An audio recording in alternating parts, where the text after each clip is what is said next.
Hi, welcome to Speak English with Joe. Are you ready to take your grammar skills to the next level and speak with confidence? Today, we are diving into one of the most overlooked yet essential parts of English: subject-verb agreement.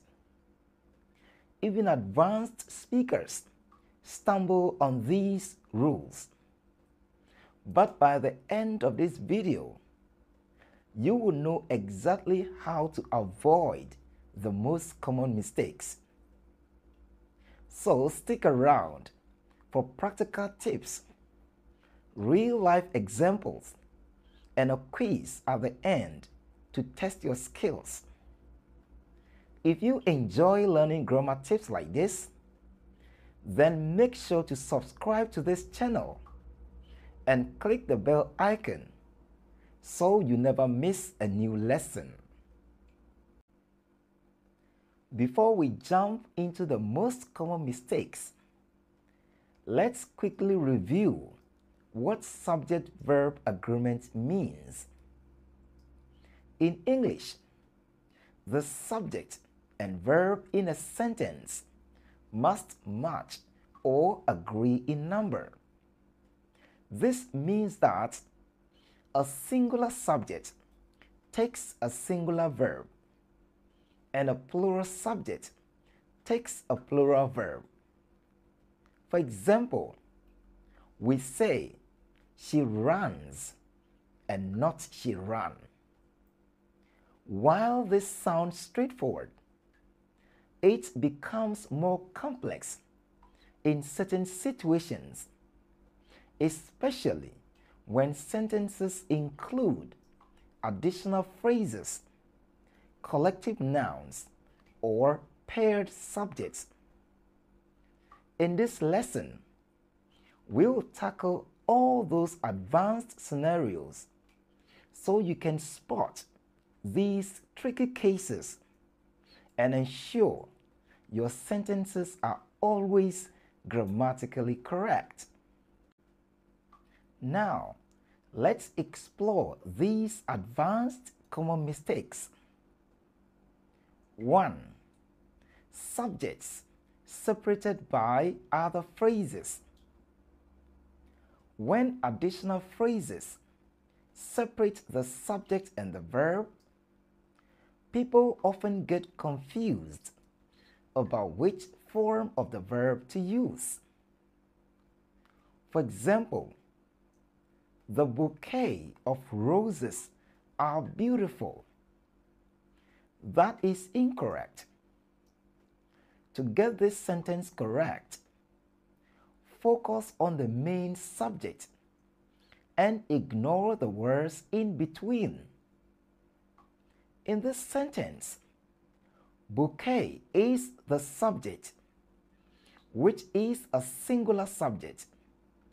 So the verb must also be singular, is, and not are. Due to that, the correct sentence should be, the bouquet of roses is beautiful. 2. Collective nouns. Collective nouns such as team, group, and audience often confuse people about whether they are singular or plural. For example, the team are playing well. That is incorrect. To get this right, consider whether you are referring to the group as a single entity or the individuals within it. Here, team acts as one unit, a singular noun. So the verb must be singular, is, and not are. For that reason, the correct sentence should be, the team is playing well. 3. Subjects joined by or nor. When two subjects are joined by or nor, the verb agrees with the subject closest to it. For example, either the teachers or the principal are responsible. That is incorrect. So, how do we get this correct? To do that, check the subject nearest to the verb to determine if it's singular or plural. If it's singular, it goes with a singular verb. And if it's plural, it goes with a plural verb. In this case, the subject principal is singular, so the verb must be singular, is and not are. For this reason, the correct sentence should be either the teachers or the principal is responsible. 4. Indefinite pronouns as subjects. Pronouns like everyone, each, none, and someone are often mistakenly treated as plural. For example, everyone have their assignments. That is incorrect because these pronouns are generally singular. So the verb must be singular, has and not have.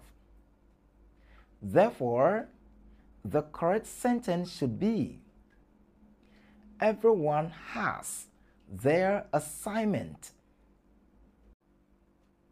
5. Paired phrases. For instance, either or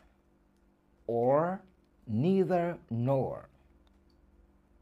For pairs like either or neither nor, the verb agreement depends on the subject closest to the verb. For example, neither the students nor the teacher were ready. That is incorrect. So how do we get this right? To do that, check the subject nearest or closest to the verb to determine if it's singular or plural. If it's singular, it goes with a singular verb. And if it's plural, it goes with a plural verb. In this case, the subject closest to the verb is teacher, which is a singular noun. Therefore, the verb must be singular, was, and not were. For this reason, the correct sentence should be neither the students nor the teacher was ready. 6. Quantities and percentages. When using phrases indicating quantities and percentages, agreement depends on the noun following the word of. For example, 50% of the cake have been eaten. That is incorrect. How do we get this right? To do that, check the noun following the word of. If it's a singular noun, use a singular verb. And if it's plural noun, use a plural verb. In this sentence, the noun following the word of is the cake, which is a singular noun.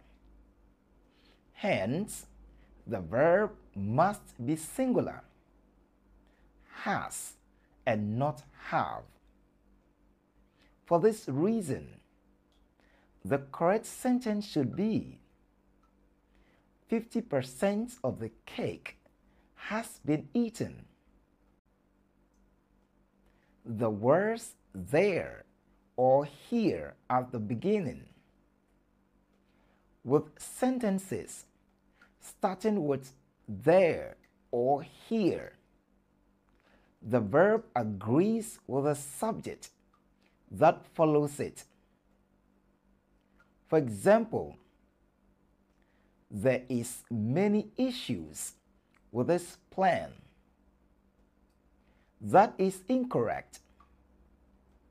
How do we get this sentence correct?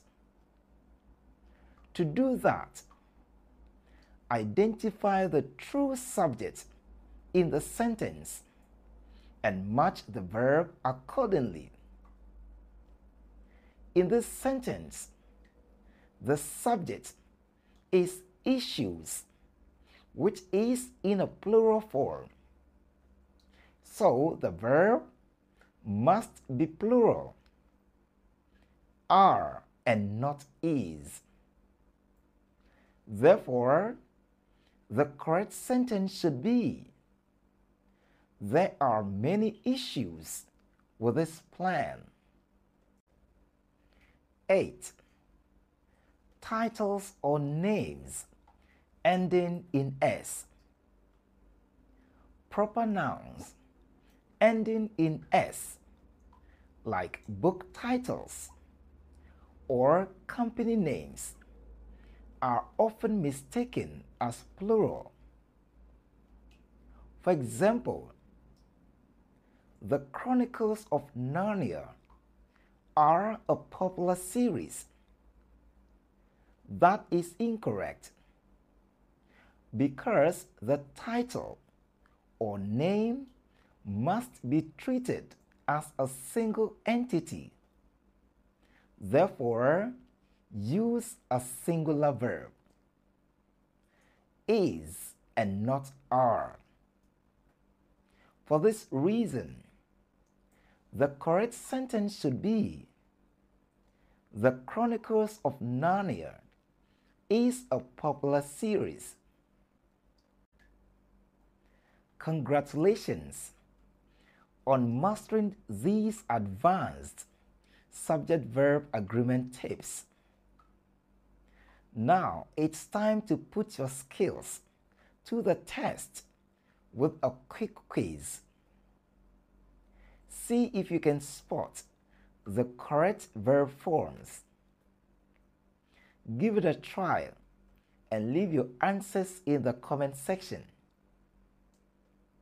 If you found this lesson helpful, please give it a thumbs up, share it with your friends, and subscribe to this channel for more English tips. Thanks so much for watching, and see you again in the next lesson. Goodbye.